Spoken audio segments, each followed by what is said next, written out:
Kovai சுந்தராபுரத்தில் TV சத்தம் அதிகமாக வைத்ததை தட்டி கேட்ட லாரி ஓட்டுநர் அடித்து கொலை செய்யப்பட்டிருக்கிறார். கூடுதல் விவரங்களை செய்தியாளர் ஞானசேகரன் வழங்கிட கேட்கலாம். ஞானசேகரன் வணக்கம். இது குறித்தான முழு விவரங்கள். வணக்கம் சிந்துஜா.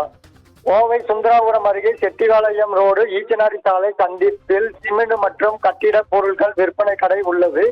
இங்கு திண்டுக்கலைச் சேர்ந்த ஆறுமுகம் என்பவர் வேலை பார்த்து வந்தார். கடந்த ஒரு மாதத்திற்கு முன்பு வேலைக்கு சேர்ந்த அவர் கடையில் உள்ள பொருட்களை மினி லாரி மூலம் வீட்டுக்கு கொண்டு சென்று சப்ளை செய்யும் டிரைவராக வேலை பார்த்து வந்தார்.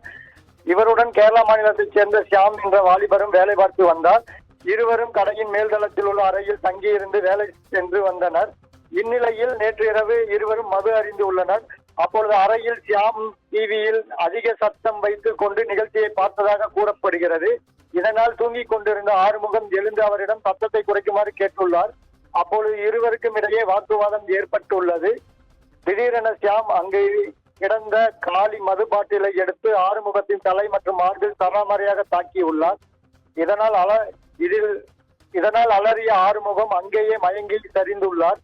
ஆறுமுகத்தின் அலறல் சத்தம் கேட்டு அக்கம் பக்கத்தினர், காவல்துறையினர் மற்றும் அந்த கட்டிடத்தின் உரிமையாளர் சத்தியமூர்த்தியிடம் தகவல் கொடுத்தனர்.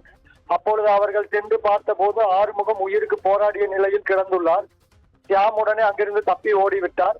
ஆறுமுகத்தை அங்கிருந்து அவர்கள் மீட்டு கோவை அரசு மருத்துவமனைக்கு கொண்டு சென்று சிகிச்சைக்காக சேர்த்தனர்.